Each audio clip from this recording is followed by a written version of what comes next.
Salut, c'est Pam de la chaîne, bienvenue sur cette vidéo. Comme je vous disais hier, l'idée, ça a été de travailler pendant le cours de trainer sur une induction liée au catalyst induction de Hellman. Le catalyst induction, c'était en gros proposer un pattern de 3 éléments. En l'occurrence, lui à l'époque, il prenait sa clope, il inspirait, il crachait la fumée, il disait tu vas te focaliser sur ça. Et la première fois, tes yeux vont commencer à devenir de plus en plus lourds. La deuxième fois, tu vas sentir que tu as envie de fermer tes yeux et que dans quelques instants, tu vas le faire. Troisième fois, la personne, tu fermes les yeux, tu sens que tes yeux sont profondément collés. Donc là, on retourne sur les principes basiques. Et après, il travaille sur les approfondissements. On voit à ce moment-là qu'il y a focalisation externe sur la fumée. Puis, au fur et à mesure, un retour vers ce que tu ressens. Les paupières qui vont commencer à bouger, devenir lourdes, qu'importe la sémantique que vous avez utilisée. Puis, au fur et à mesure, entraîner ce qui est perçu extérieur vers perçu intérieur, plus la suggestion qui va entraîner petit à petit focalisation interne. Et focalisation interne, il y aura rarement de la confusion, rarement de la saturation. Il n'y a pas spécifiquement de rupture de pattern, mais ce focus interne va nous permettre après d'avoir cette fermeture. N'oublions pas que la notion de fatigue oculaire était quelque chose qui était particulièrement utilisé il y a encore quelques décennies. On l'utilise un petit peu moins aujourd'hui, quoique beaucoup de personnes commencent par la flower ou la Betty Erickson qu'on connaît en induction. Et après, on fait deepener. N'oubliez pas, ce qui est le plus important après l'induction, c'est d'entraîner au niveau de trans qui nous intéresse. Nous, de façon générale, en direct, en Hellmanien, on est plutôt sur une recherche d'aller au niveau somnambulique avant de commencer la séance. Donc, sur cet exercice-là, en fait, ils nous ont demandé de créer une alternative. Il y en a eu plusieurs qui étaient sympas. Il y en a une avec le stylo. La première fois, tu vas simplement bien regarder le stylo. Puis quand je vais le mettre au niveau du nez, tu vas commencer à sentir que tes paupières vont commencer à devenir de plus en plus lourdes. La deuxième fois, tu vas commencer à vouloir vraiment fermer tes yeux. La troisième fois, tu vas simplement fermer tes yeux complètement et être bien. D'accord ? Donc on crée un pattern tout bêtement avec suggestion. Deux manières de faire que je trouve assez intéressant. Soit on le fait un petit peu à la mode je t'explique en amont tout ce qui va se passer. Dans quelques instants, tu vas. Vous savez, cette notion de temporalité pour que la personne crée à l'intérieur d'elle-même l'ensemble du processus qui va être mis en place. Soit, comme dans l'audio qu'on entendait de Dev, il commence son induction et il donne sa suggestion au fur et à mesure. Donc il va d'abord prendre sa taf, où je peux d'abord faire, regarde bien ça, ok, maintenant tu vas sentir simplement petit à petit que tes paupières vont devenir de plus en plus lourdes. Respire profondément. Et là, tu vas commencer à sentir que tu as envie, de plus en plus envie de fermer tes yeux. Et la troisième fois, tu commences à sentir que tu les fermes complètement et que tu es complètement bien. Ok, ça c'est 1, 2, 3. C'est la notion catalyste. D'accord ? Donc on a eu un comme ça, on en a eu un autre qui nous a fait ça avec. Il était en train de manger des crackers. Et ça a été assez marrant parce que. Il est à Dubaï, il est à Abu Dhabi. Et il dit putain, je mangeais mon truc. Et il n'avait pas d'idée au départ, donc ça lui est venu spontanément. Il se dit tiens, je vais faire ça, et qu'à chaque fois que je mets dans la bouche mon cracker, c'est que tu entends tu vas rentrer à l'intérieur de toi. Donc super sympa. Et à la fin, il débrief, il dit putain, c'était des trucs hyper épicés. En fait, j'étais pas bien quand je faisais l'induction parce que je prenais mon crackers, j'étais en train de faire putain, c'est dur. Donc pensez, si vous le faites avec le crackers qui est un peu trop vénère. Bon, je sais pas si nous on achète, mais à Abu Dhabi, il faut pas le faire. Voilà. Et donc moi de là, j'ai juste pensé à une symbolique. Je me disais que ça pouvait être sympa à tester, à voir. Alors bon, je l'ai pas fait du tout au niveau cabinet, donc c'est vraiment spéculatif pour l'instant. Si ça peut vous donner une idée, c'est cool. Je pars du principe suivant. Tu connais la sagesse des 3 singes. Ne pas entendre, ne pas regarder, ne pas parler.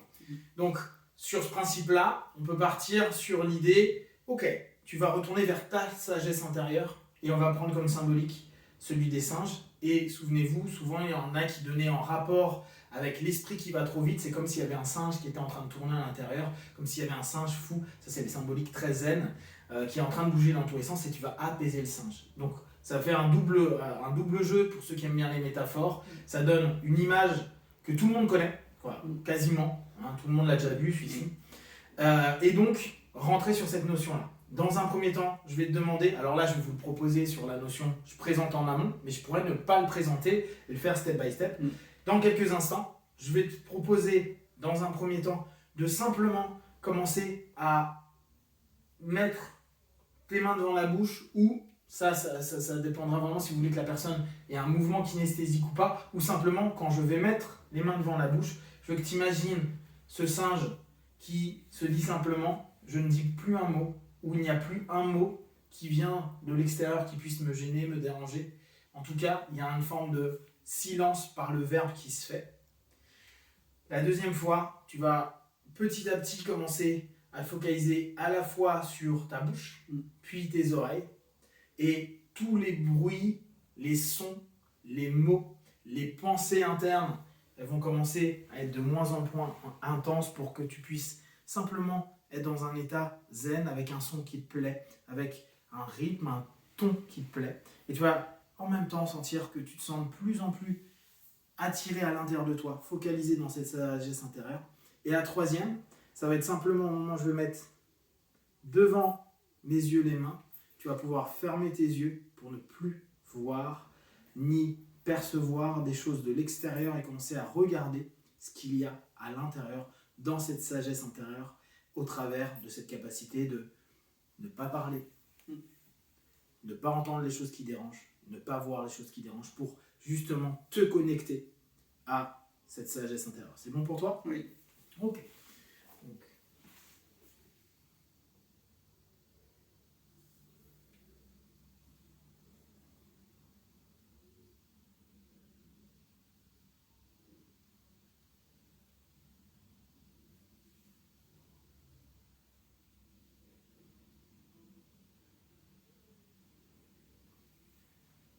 tu respires profondément et tu écoutes juste cette voix à l'intérieur. Cette voix est peut-être ma voix ou une voix qui est la tienne propre. Tout ce qu'il y a à l'extérieur disparaît et tu n'entends que ta voix. Et toutes les choses qui sont à l'intérieur de ton être, de ta sagesse.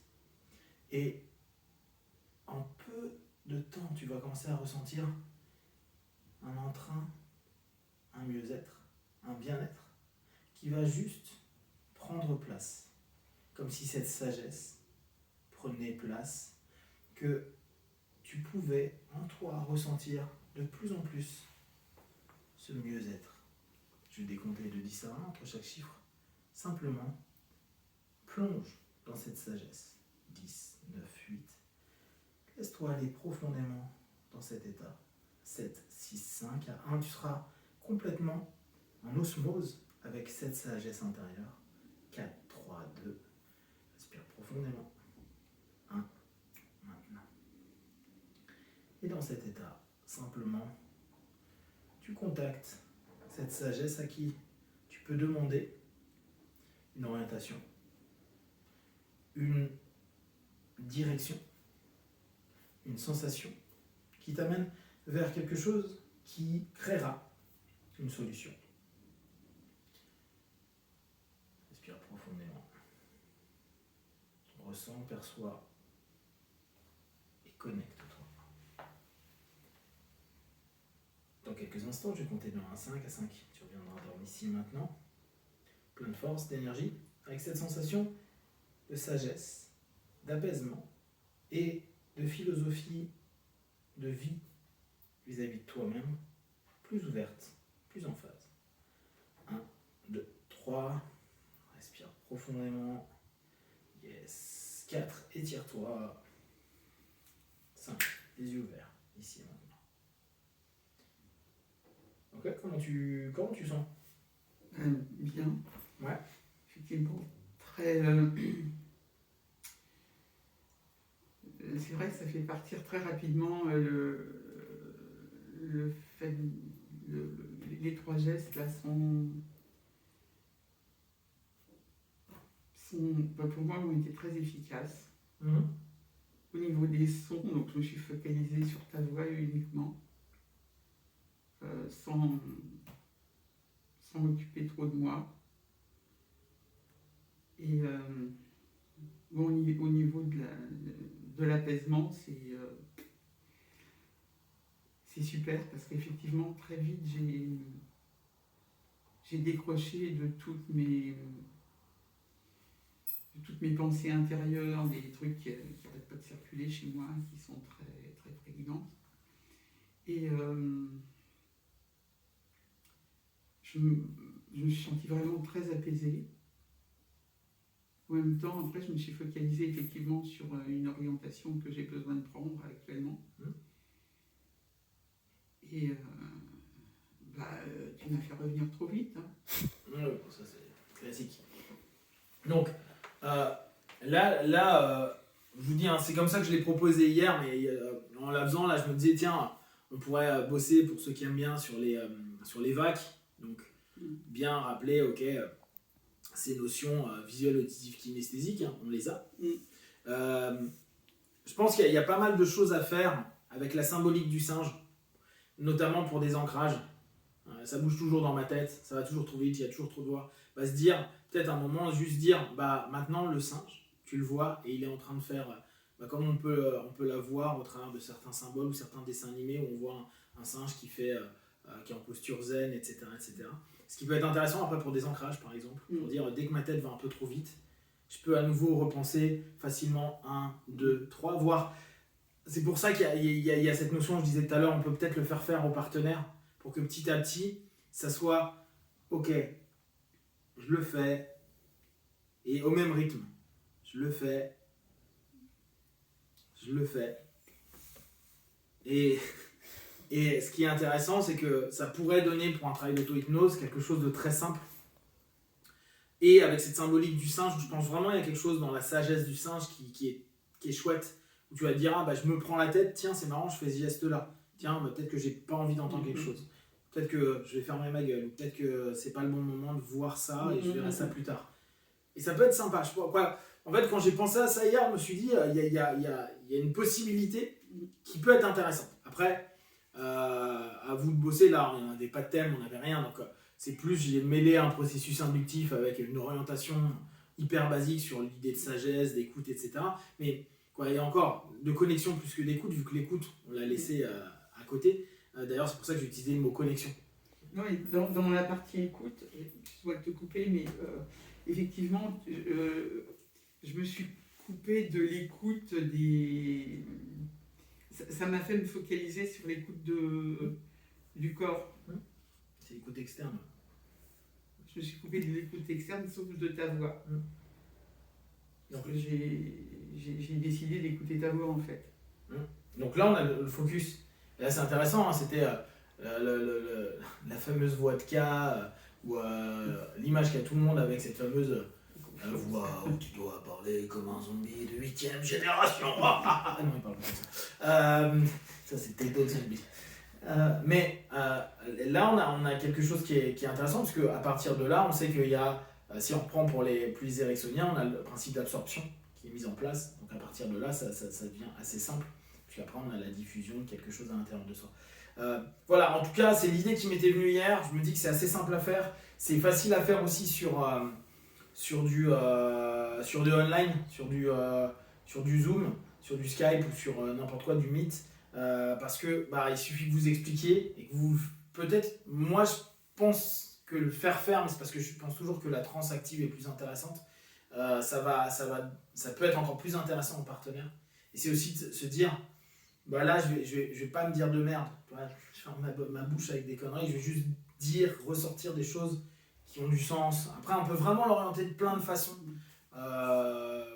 J'ai pas plus pensé que ça, hein, mais il y a un paquet de choses qu'on pourrait, en se posant un peu sur ça, on peut s'amuser. Voilà, donc si vous avez des questions à vous partagez sur Facebook, YouTube, j'y répondrai le plus rapidement possible. Et comme d'habitude, tout ce que je propose, ne prenez que ce qui est bon et juste pour vous. Testez, analysez et concluez. Be one!